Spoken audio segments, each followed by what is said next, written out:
Olá, eu sou o professor Anderson Lima, de volta com mais um conteúdo destinado aos alunos do primeiro ano do ensino médio. O assunto hoje é dinâmica da litosfera, último capítulo do nosso livro didático número 2. Quando a gente pensa na dinâmica da litosfera, estou falando aqui sobre os fenômenos que ocorrem na superfície terrestre, porque a litosfera ela é a camada que envolve a crosta terrestre juntamente com a parte superior do manto. Então, é essa situação, os fenômenos que ocorrem no âmbito da litosfera, na superfície terrestre, que serão aí os focos do nosso assunto hoje. Dentro desses fenômenos aí que ocorrem na litosfera, dois deles são essenciais para a gente, o terremoto e o vulcanismo. Então, nas imagens que aparecem aí no nosso slide, eu consigo perceber na primeira delas aí, que provavelmente ocorreu um terremoto, eu consigo perceber os estragos que foram feitos aí em função desse tremor de terra, desse abalo sísmico. Na imagem de baixo, eu tenho ali um vulcão em plena atividade, então eu tenho um vulcão ali expelindo o seu magma, expelindo a lava. Então, durante o andamento aí dos nossos slides, a gente vai falar um pouquinho sobre impactos relacionados tanto ao terremoto quanto ao vulcanismo. Então, as situações que decorrem aí desses dois fenômenos que ocorrem dentro dessa dinâmica da litosfera. O primeiro deles, então, é o terremoto, que são movimentos naturais na crosta terrestre. Então, eu posso observar pela imagem que aparece aqui no nosso slide que eu tenho os elementos que fazem parte de um terremoto.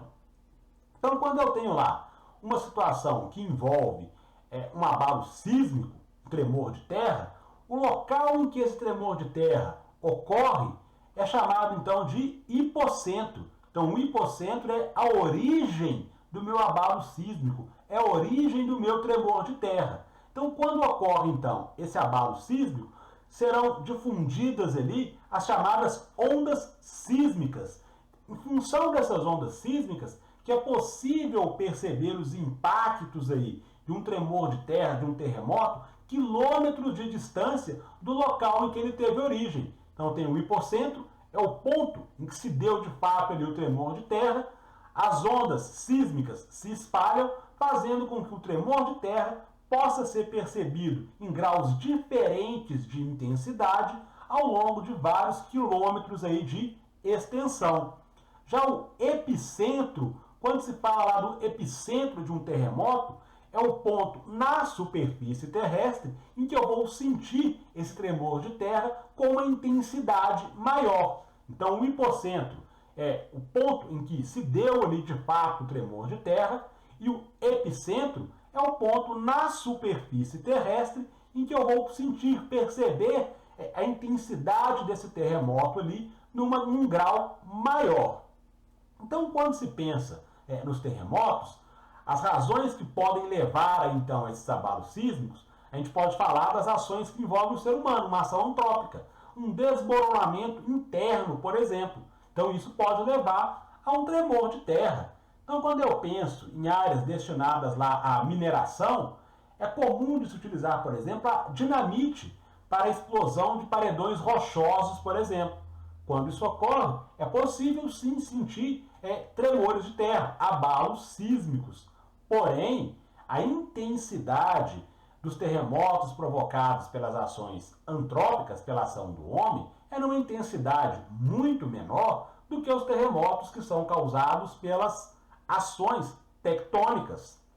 Em aulas anteriores, quando a gente discutia o fenômeno que envolve lá as placas tectônicas, aí nós falamos que uma das consequências, um dos desdobramentos do terremoto é exatamente ali em função da ação das placas tectônicas. Então, a movimentação das placas, as placas convergentes, divergentes e transformantes, à medida que elas se deslocam ali, elas vão provocar os tremores de terra. E aí sim, esses tremores terão aí graus de intensidade elevados.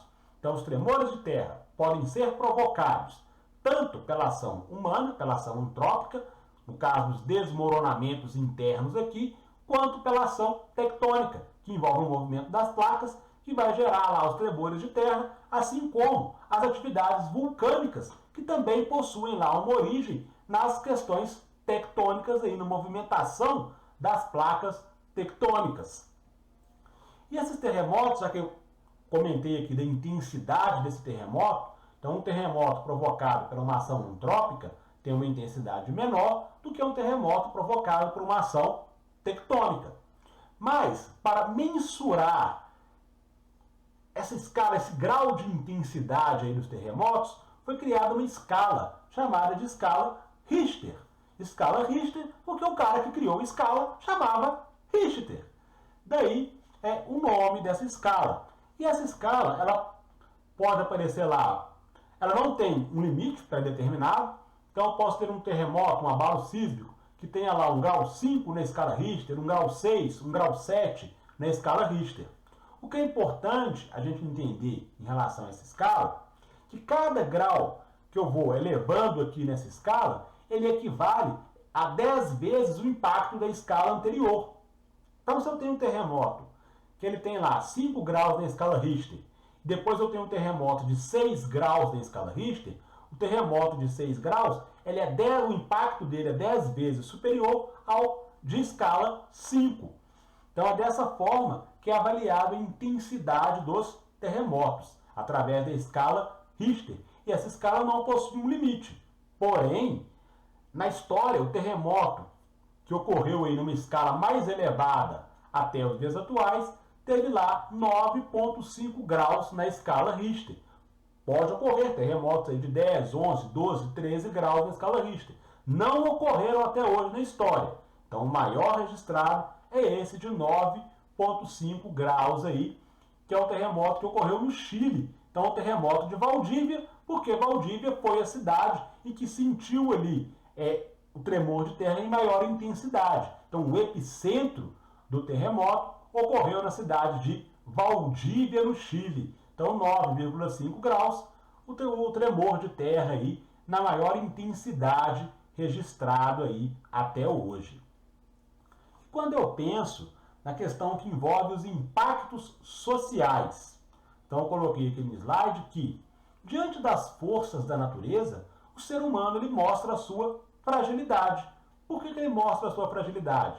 Porque não tem como eu evitar, por exemplo, que ocorra um terremoto em função da ação tectônica. Eu não tem uma ação específica que eu poderia fazer para evitar esse tipo de situação. Daí demonstra a nossa fragilidade. Porém, é possível o seguinte: os países que apresentam um grau de desenvolvimento maior, as nações desenvolvidas, os países ricos, eles conseguem criar situações que vão minimizar os impactos sociais dos terremotos, dos abalos sísmicos, o que não ocorre em países chamados de periféricos, os países pobres, os países subdesenvolvidos, que acabam sofrendo ainda mais, eles mostram ainda mais a sua fragilidade em relação à força da natureza ali de um abalo sísmico. Então aqui no nosso slide eu tenho uma imagem da mesma cidade no Japão, porém uma dessas imagens é em março de 2011, logo depois que ocorreu ali um terremoto. Então é possível perceber na primeira imagem a destruição que foi causada aqui em função desse tremor de terra, isso em março de 2011. Quando eu chego em junho do mesmo ano, olha a diferença na cidade. Então a cidade era foi toda reconstruída num espaço de tempo muito curto, em função do grau de desenvolvimento do Japão. Então tinha recursos suficientes para rapidamente reconstruir a cidade após essa ação provocada pelo terremoto ali. Então a força da natureza, a movimentação das placas tectônicas provocou um abalo sísmico, causou ali uma série de impactos, porém esses impactos eles foram minimizados rapidamente em função dos recursos financeiros, o que não ocorre se eu imaginar países mais pobres. No ano de 2010, o Haiti, país na América Central, sofreu gravemente aí vários impactos sociais em função exatamente de um tremor de terra. Só que se o Japão se recupera de um terremoto num período curto de tempo, poucos meses, o Haiti, que sofreu um terremoto, o epicentro foi em Porto Príncipe, até os dias atuais, ou seja, foi em 2010, 10 anos depois, eu ainda não consegui reconstruir totalmente o país. Daí mostra a diferença em relação aos aspectos econômicos na hora de fazer ali a reestruturação da cidade após um terremoto. Então é possível afirmar que os impactos sociais nos países periféricos, subdesenvolvidos, pobres, eles são muito maiores do que nos países desenvolvidos. No caso do Japão, além de ser desenvolvido economicamente, o Japão ele está exatamente na área do Círculo de Fogo do Pacífico. Então é comum de ocorrerem terremotos no país. Daí a preparação estrutural para suportar esses tremores de terra. Então as casas, os prédios, as escolas, elas são todas construídas exatamente para suportar um abalo sísmico, o que não ocorria no Haiti. Então um tremor de terra praticamente destrói toda a cidade. Então um tremor de terra, um terremoto no Japão, ele vai gerar os impactos sociais, porém esses impactos eles vão ser minimizados exatamente porque antes da ocorrência do terremoto eu já preparei toda a minha estrutura para suportar ali graus de intensidade diferentes. Claro, se o terremoto atingir lá, como o terremoto do Chile, 9,5 graus na escala Richter, aí não tem como a estrutura suportar de forma alguma. Mas se for um terremoto de menor intensidade, é provável que os impactos sociais sejam mínimos, por exemplo, no Japão. Já no Haiti, um terremoto, igual o terremoto que eu citei de 2010, ele possui uma intensidade menor do que a maioria dos terremotos que ocorrem no Japão. Porém, a destruição no Haiti foi muito superior à destruição que ocorre aí nos terremotos no Japão, em função do grau de desenvolvimento econômico aí do país.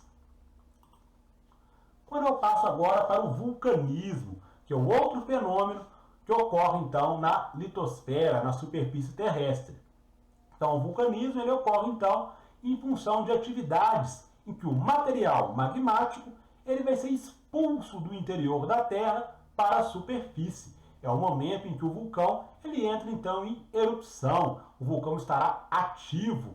Então, tem no nosso slide uma imagem representando as partes aqui de um vulcão.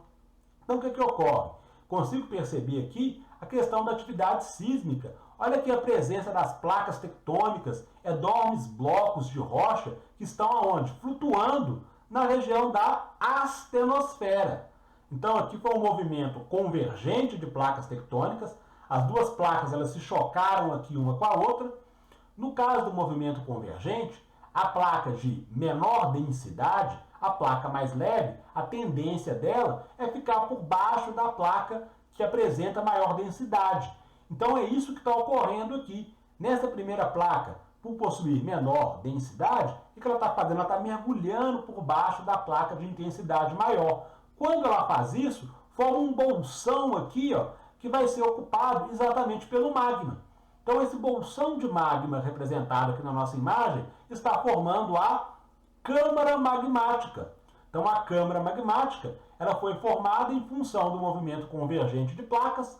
Uma placa mergulha por baixo da outra em função de possuírem pesos diferentes, e no espaço que sobra ali entre uma placa e outra é acumulado o magma que dá origem à câmara magmática. E essa câmara magmática vai alimentar aqui a minha chaminé no momento em que esse vulcão entrar em atividade, entrar em erupção. Então eu tenho lá o derramamento de lava, tem o côndilo lateral, porque além da chaminé aqui do meu vulcão, essa lava ela pode se extravasar em outras partes aqui também do vulcão.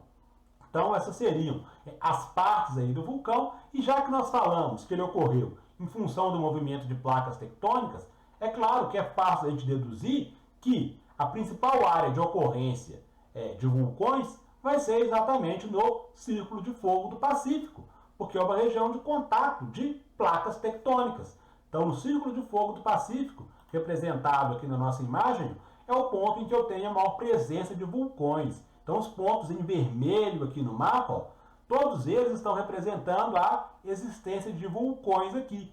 Esses vulcões eles podem ficar lá inativos durante séculos, durante vários e vários anos, e de repente podem ali entrar em atividade.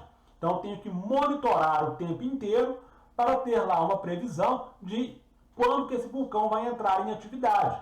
A gente sabe que questão da ocupação humana, eu tenho a presença de residências em áreas em que eu tenho atividade vulcânica, exatamente em função do espaço destinado ali para as construções. Então, eu vou monitorar uma área em que eu tenho a presença de um vulcão. Se porventura eu perceber ali que existe algum tipo de atividade, a possibilidade desse vulcão entrar em erupção, eu tenho que rapidamente evacuar essas regiões. Então isso é monitorado, eu consigo prever a proximidade da atividade vulcânica ali, exatamente para evitar situações em que eu tenha lá perdas de vidas, por exemplo. E aqui agora a gente pensa um pouquinho nas consequências que ocorrem quando um vulcão ele entra em atividade. Então estava falando a questão das vidas, ó. Então ele vai impactar na vida das pessoas, pode gerar tanto perdas humanas quanto materiais. Se de repente residências que estão ali próximas de uma área de um vulcão que entrou em atividade e aquelas famílias que moram naquelas residências não foram avisadas a tempo, então pode ocorrer de ter ali perdas humanas em função disso, além das perdas materiais. Então a nossa imagem mostra bem aqui a situação. Provavelmente essa residência está condenada. Então vou ter aqui a perda tanto material da minha residência, e se não der tempo de retirar as pessoas da comunidade, posso ter inclusive perda de vidas humanas aqui. Além de pensar na questão da biodiversidade. Então espécies aí de plantas ou de animais também são prejudicadas em função da ação ali dos vulcões.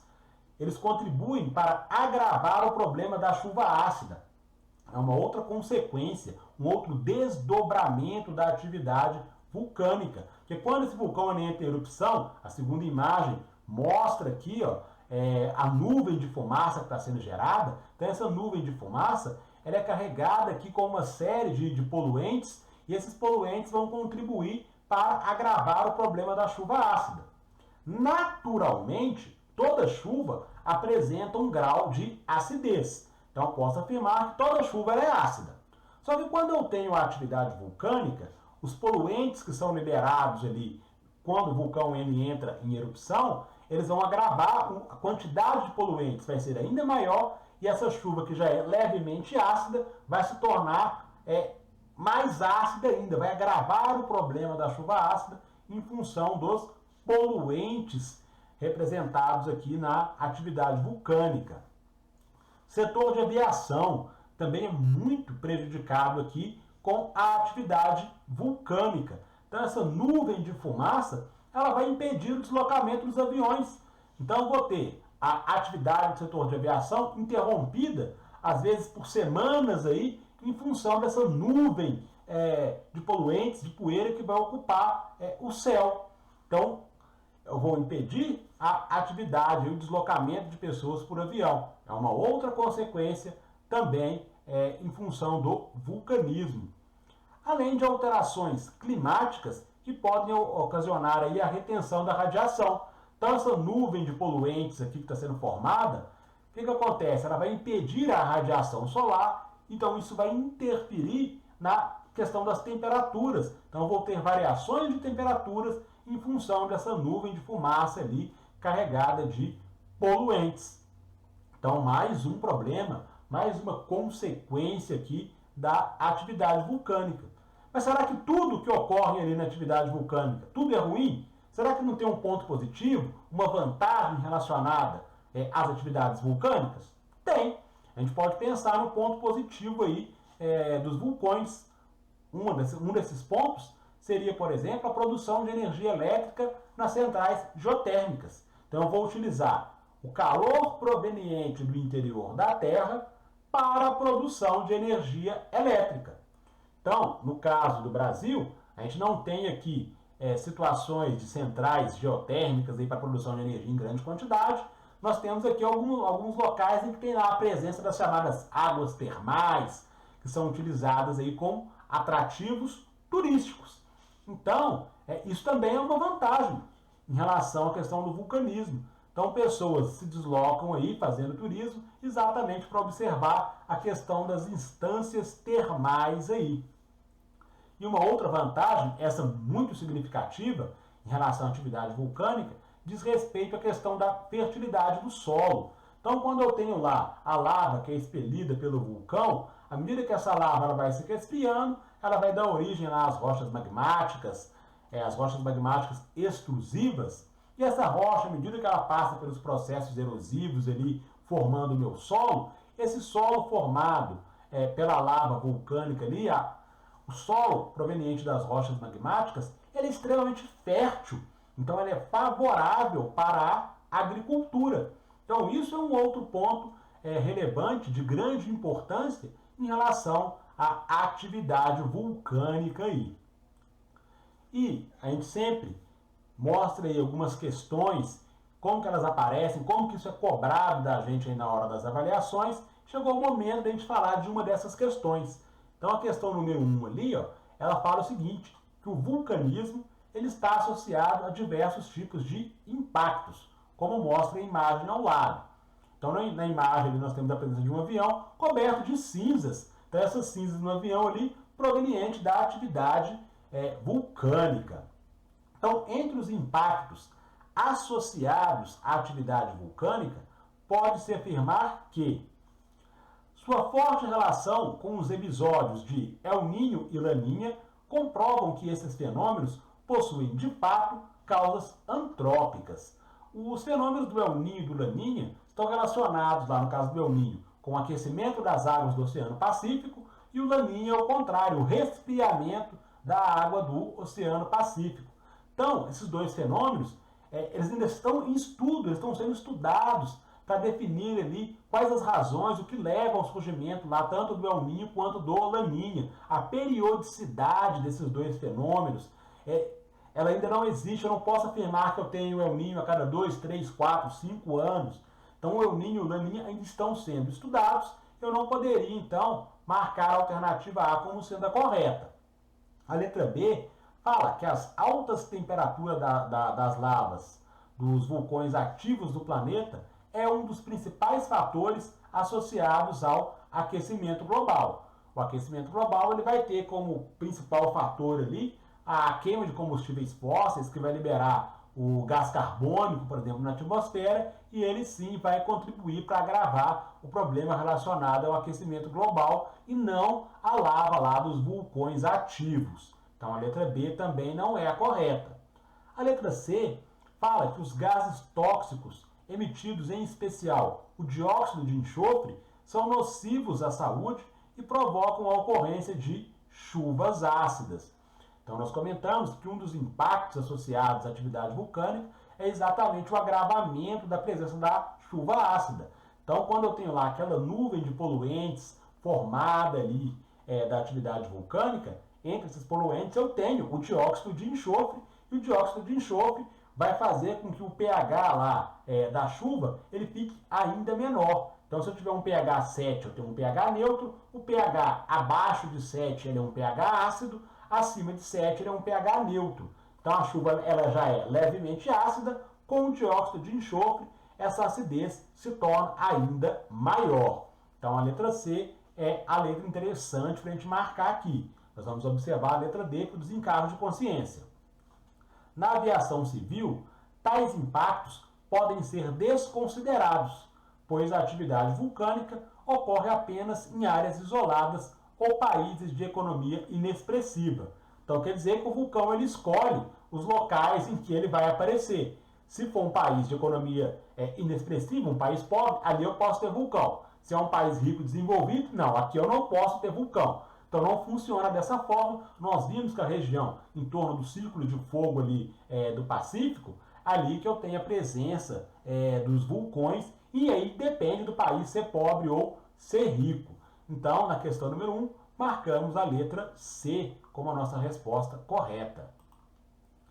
E a 2, os abalos sísmicos ocorrem em todo o globo. Contudo, alguns lugares estão mais sujeitos à ação de forças com maior intensidade, como é o caso do ciclo de fogo do Pacífico. as consequências de tais eventos às populações também se dão de maneira distinta, estando associados principalmente, então aqui eu estou falando dos terremotos, e eu quero saber como que eu vou associar a questão aqui dos terremotos em relação às consequências para a população. A letra A fala da remoção da cobertura vegetal original do solo.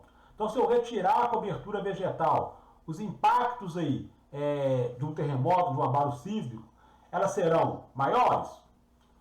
Eu estou pedindo na questão para associar os aspectos que estão associados principalmente. Então, eles estão associados principalmente à questão do desenvolvimento socioeconômico do local. Então, durante os nossos slides, nós fizemos lá uma comparação entre um país desenvolvido, que foi o Japão, mostrando como que o país se recupera rapidamente de um terremoto, de um abalo sísmico, e como que um país considerado lá pobre ou subdesenvolvido, que é o Haiti, não consegue se recuperar tão rápido assim. Então, quando eu penso nesses eventos que envolvem lá o terremoto e os impactos que isso gera para a população, então eles estão associados principalmente à questão do desenvolvimento socioeconômico do local em que ocorre. Então, na questão número 2, a gente tem que marcar a letra B. Perfuração das águas subterrâneas para abastecimento. Não poderia. Tipo de exploração de riquezas minerais do subsolo.